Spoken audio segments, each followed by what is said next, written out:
I take this opportunity to convey my congratulations and felicitations to Arirang TV for your 30th anniversary. I thank you sincerely for your cooperation with the Philippine Embassy in Korea and for allowing us to promote mutual understanding and for allowing awareness of Philippine culture here in Korea. I take this opportunity to thank you as well for permitting us to promote to higher and greater heights Philippines and Korea's strategic partnership. Thank you very much.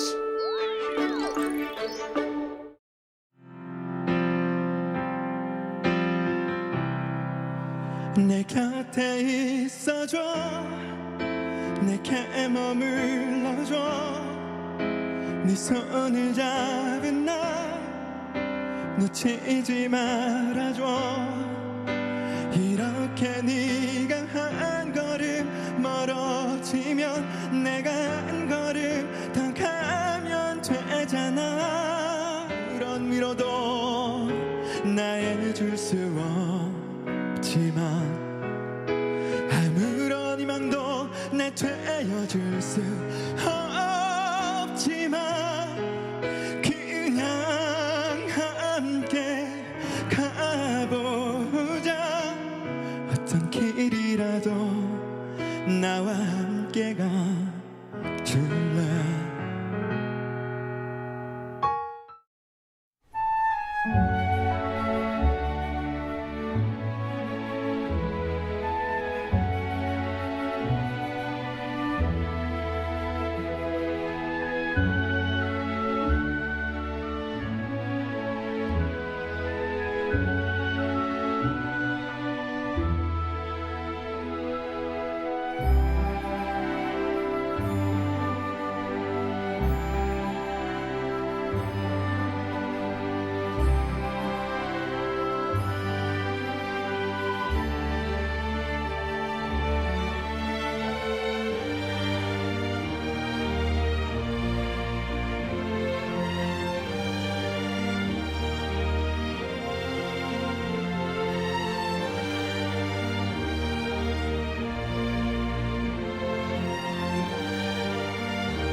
Introducing Korean broadcast content that you won't be able to stop watching.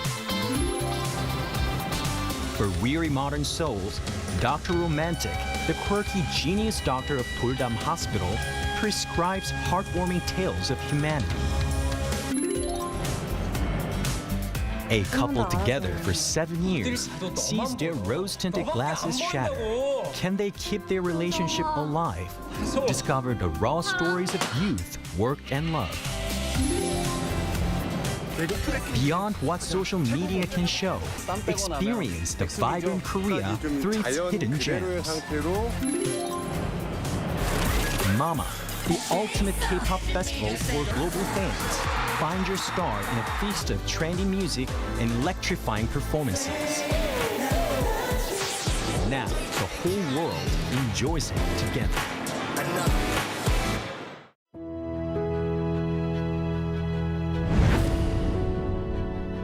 The moment we wear it, our spirits lift.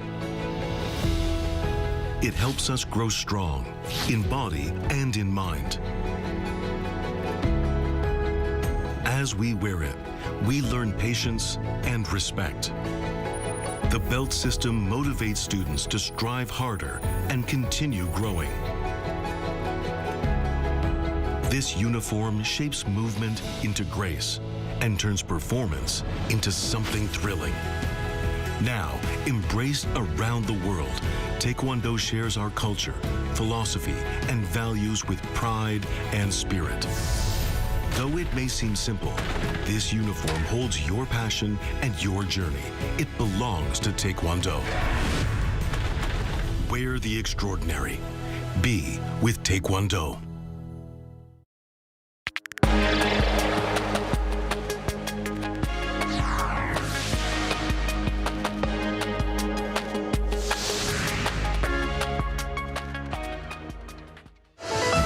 The United Arab Emirates says it will exit from OPEC on May 1st after almost 60 years, potentially weakening the group's control over global oil supplies and widening a rift between the UAE and its neighbor Saudi Arabia.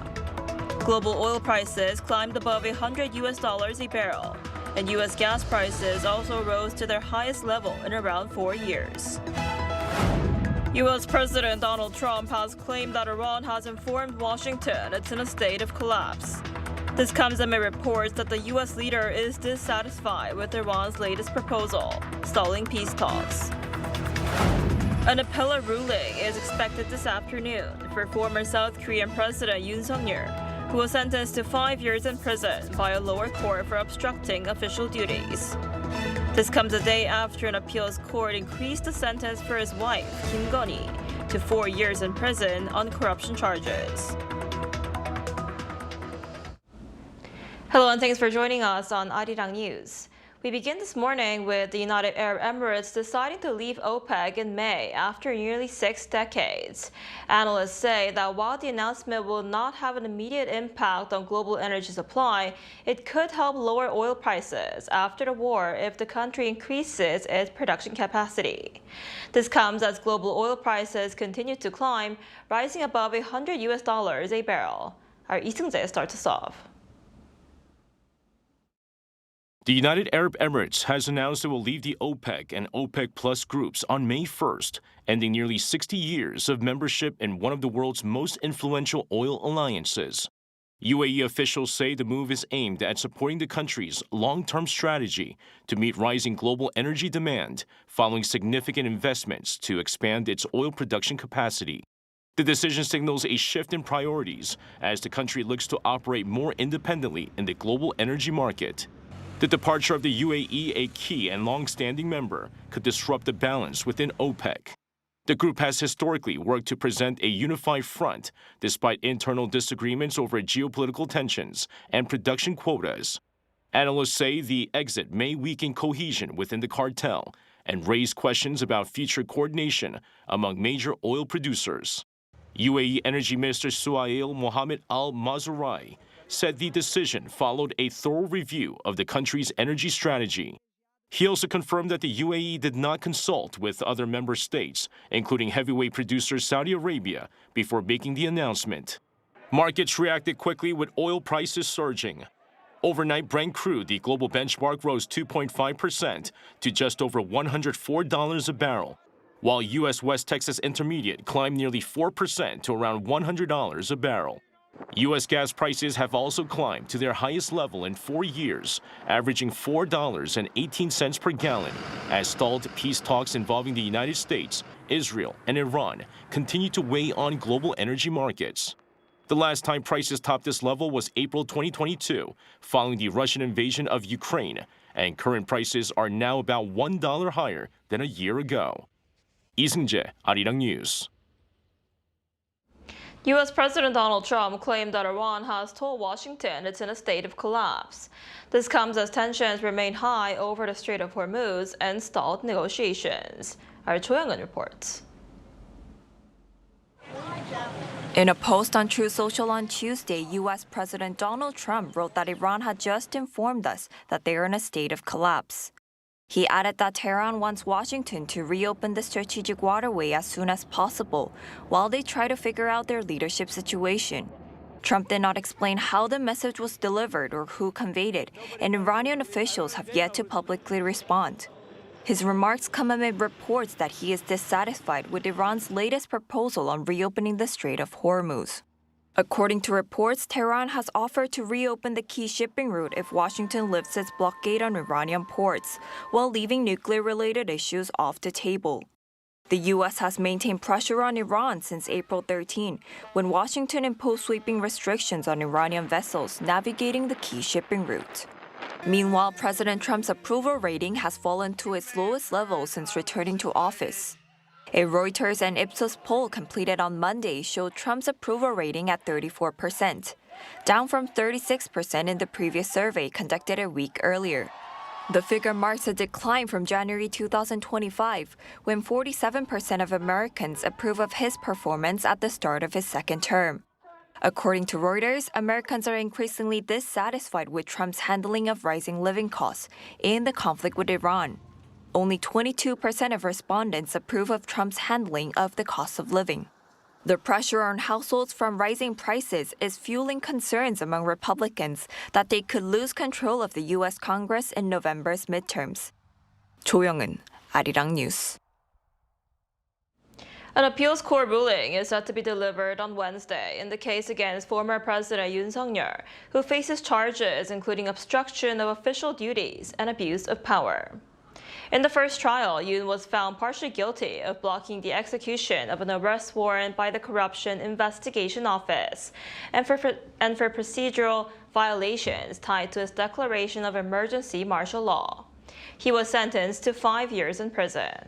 The appellate court will decide whether to uphold that verdict or hand down a different judgment. The sentencing hearing will take place at 3 p.m. at the Seoul High Court, with the ruling being live-streamed. And an appeals court order on Tuesday increased the sentence for Korea's former First Lady Kim Keon Hee from 20 months to 4 years in prison, following her guilty verdict on charges of corruption.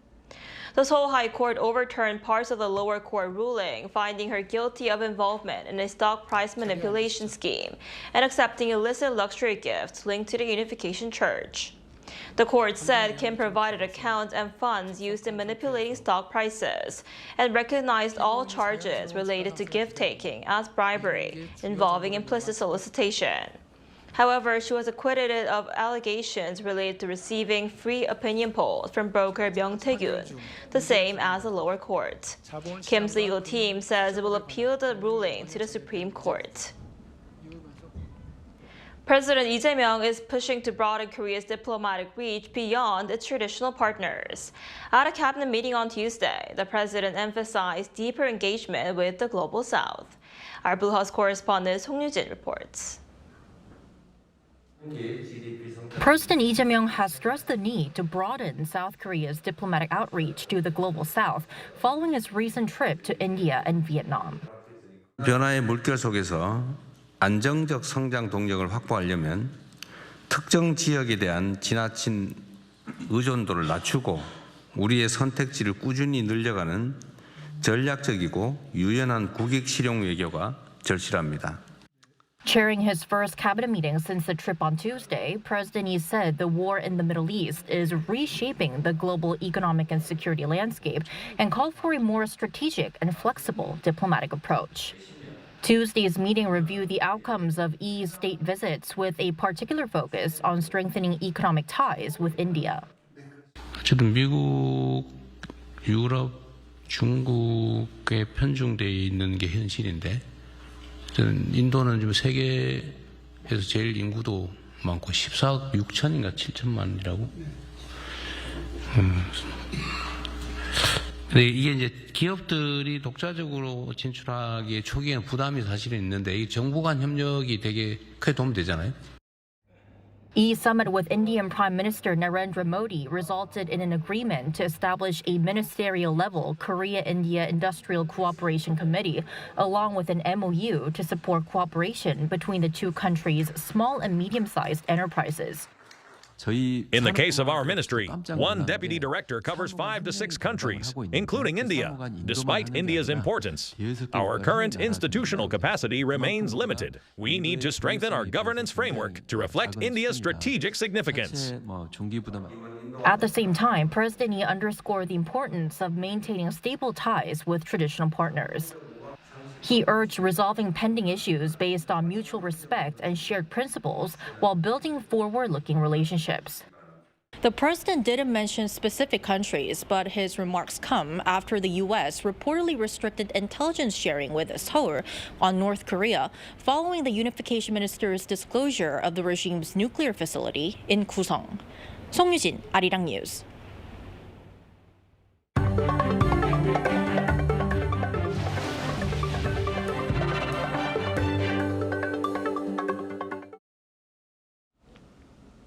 The National Assembly's April session has come to a close after a rare bipartisan push for economic relief, and attention now is on a high-stakes constitutional vote in May and local elections in June.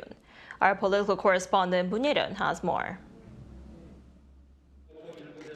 The National Assembly's extraordinary session for April ended on Tuesday after a rare burst of bipartisan lawmaking despite weeks of intense political confrontation. Lawmakers approved a 26.2 trillion won supplementary budget aimed at easing the pressure on people from inflation and high energy prices linked to the conflict in the Middle East. The package includes direct relief payments for lower-income households, with the first round of applications and payouts already underway, alongside fuel cost support, transport discounts, and supply chain assistance. With the April session now over, attention is rapidly shifting to a major constitutional reform vote in May. National Assembly Speaker Woo Won-sik is urging the Conservative People Power Party to allow its lawmakers a free vote on the proposal. If passed, it would mark South Korea's first constitutional amendment since 1987. The proposed changes would formally recognize the democratic legacy of the May 18th Gwangju democratization movement, strengthen parliamentary control over martial law declarations, and add the state's responsibility for balanced regional development. To pass, the bill needs support from at least 197 of the Assembly's 295 lawmakers. Reform supporters currently have 187 signatories, meaning they need opposition backing. The People Power Party has opposed the move, citing concerns over possible future debate on presidential term limits. Supporters say the current constitution already blocks any extension of a sitting president's term. The political focus is also shifting to the June 3rd local elections now just weeks away. The DP hopes to build on recent policy momentum, while the PPP faces internal divisions over leadership and campaign strategy. Several races in cities such as Busan and Daegu are expected to test whether long-standing regional voting patterns are beginning to shift. Moon Ye-ryun, Arirang News. Korea's foreign exchange trading surged in the first quarter on the back of rising foreign investment and bigger Korean won swings. According to the Bank of Korea on Wednesday, the daily average trading volume at foreign exchange banks reached a record $102.6 billion, up more than 21% from the previous quarter. Spot transactions rose 26% to $42.3 billion, while derivatives trading climbed 18% to $60.2 billion. The central bank said the gains were driven by increased foreign participation in local markets, along with stronger hedging demand amid heightened exchange rate volatility. A landmark of modern government architecture in Chungcheongbuk-do province has been given a new lease of life. The main building of the provincial office has reopened as a new cultural complex centered around picture books. Our Kim Sa-young reports. Children follow their teacher through an exhibition hall, looking at picture books along the way. In another part of the hall, children are busy making their own picture books.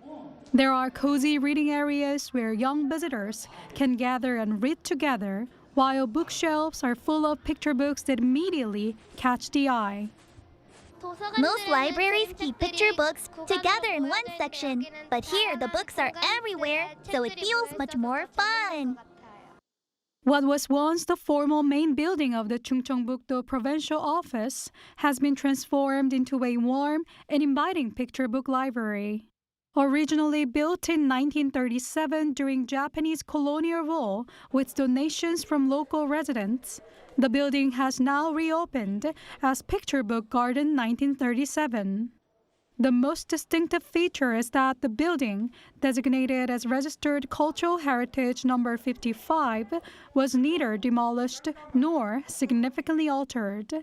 Instead, the original structure was preserved as much as possible.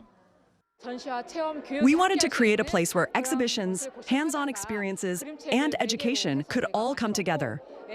Using picture books, we created a cultural space that everyone can enjoy. The exhibition hall has around 14,000 picture books. Along with well-known titles from Korea and abroad, it also features special exhibitions, including one dedicated to pop-up book artists. More than just an exhibition hall, the space is designed to be a place where local residents can visit, explore, and spend time. The historic 90-year-old building is opening a new chapter as a cultural space for Chungcheongbuk-do province. Books, exhibitions, and interactive experiences now fill the space where major decisions for the province were made. Kim Keon Hee, Arirang News. A young couple who decided to return to farming 7 years ago are eyeing annual sales of over 300 million Korean won, or roughly $202,000. Their next goal is to make a meaningful contribution to the local farming community. Our Chungcheongbuk-do tells us more. A growing site right near the Emerald Beach of Gangneung, Gangwon-do Province. A young couple who decided to give farming a try 7 years ago, Lee Sun-hee and Hyun Chung-hwan, are growing strawberries in this place. The couple initially chose to grow cucumbers. However, it was a complete failure. They immediately pivoted to strawberry cultivation. Thankfully, strawberries showed stable results from the very first year, and the couple is now eyeing annual sales of over 300 million won, roughly $202,000. Their strategy to classify strawberries based on quality, size, and shape, and then design specific distribution channels for each grade has been highly effective. Since we do not go through the wholesale market, we can let the strawberries ripen fully and sell them in their best condition. They supply strawberries to local cafes, bakeries, and school cafeterias near Gangneung. In fact, direct-to-consumer sales account for nearly 70% of their total revenue. The freshness is truly outstanding. The amount of strawberries we have to throw away due to softening or spoilage is almost zero. They also save on production costs by recycling nutrient solutions, which are typically discarded after a single use, through a regeneration process. The couple is currently expanding the size of their strawberry farm, while their next goal is to make a meaningful contribution to the local community for future farmers. Chungcheongbuk-do, Arirang News.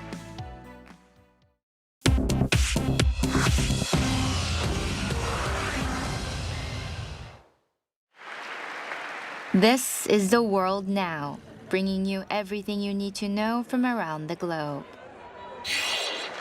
Britain's King Charles gave a speech at a joint session of the U.S. Congress on Tuesday, calling the alliance between the two countries, quote, one of the most consequential in human history. His address to Congress was only the second such address by a British monarch in history. King Charles also urged leaders to resist turning inward and voiced his support for NATO and Ukraine.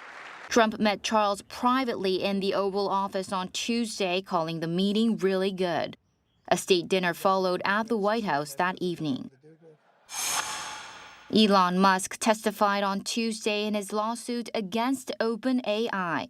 Musk told a California federal court he helped build the company as a charity and watched its leadership converted into a profit-driven enterprise worth over $850 billion. Musk is seeking $150 billion in damages and wants OpenAI returned to non-profit status. He also wants CEO Sam Altman removed. OpenAI's lawyers told jurors that Musk wanted to run the company himself and sued only after failing to gain control. The judge admonished Musk before proceedings began over social media posts attacking Altman. A verdict is expected by mid-May.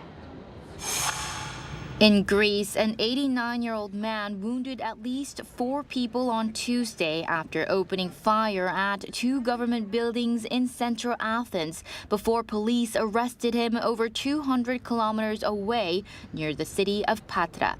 The suspect first entered a social security office and shot an employee in the leg, then opened fire at a nearby courthouse, injuring several workers. Authorities found envelopes with documents at the scene, suggesting a personal grievance.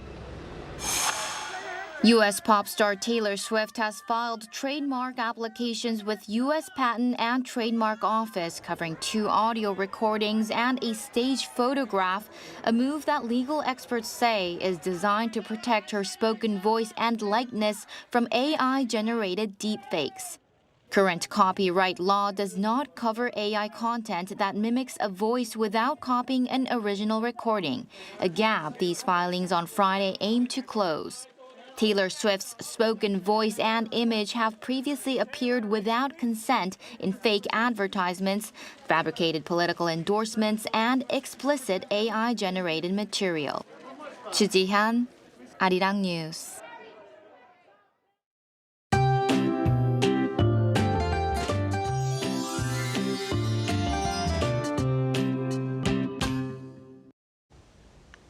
Today brings a return to pleasant spring weather after yesterday's cooler conditions. Afternoon temperatures will recover to near seasonal levels, with Seoul getting up to 21 degrees Celsius this afternoon. Then temperatures will continue to rise through this week. Meanwhile, dry weather advisories remain in place for parts of Chungcheongbuk-do and Gangneung provinces. And as dry and windy conditions continue inland, the risk of wildfire remains elevated. Please use caution with any open flames or outdoor heat sources. And this afternoon, the capital area in Gangneung province will be under sunny skies, but the rest of the country will be under lots of clouds. Seoul, again, will be getting up to 21 degrees Celsius. Daegu, Daejeon will be topping out at 20 degrees with good air quality nationwide all day today. The sunny skies and warmer weather are in the forecast for the long weekend. Spending time outdoors will be quite comfortable. Just beware of outdoor fire use when camping and hiking. That's all we have for today's noon edition of Arirang News. Thank you for watching. We'll be back at 5 p.m. Korea time. Stay tuned.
안녕하십니까. 국회 문화체육관광위원회 위원장을 맡고 있는 김교웅 의원입니다. 아리랑 국제방송의 창립 30주년을 진심으로 축하드립니다. 아리랑 국제방송은 지난 30년 동안 대한민국의 문화와 가치를 비롯한 다양한 이야기를 전 세계 시청자들에게 전해온 글로벌 공공외교 플랫폼이었습니다. 특히 K-팝을 비롯한 K-컨텐츠, K-컬처가 전 세계의 뜨거운 관심과 사랑을 받고 있는 가운데 대한민국과 세계를 잇는 문화의 소통 창구로서 아리랑 국제방송은 중요한 역할을 해왔습니다. 앞으로도 아리랑 국제방송이 대한민국을 대표하는 국제방송으로서 세계 시민들과 더욱 깊이 교류하고 한국 문화의 매력을 전 세계에 널리 알리는 가교로서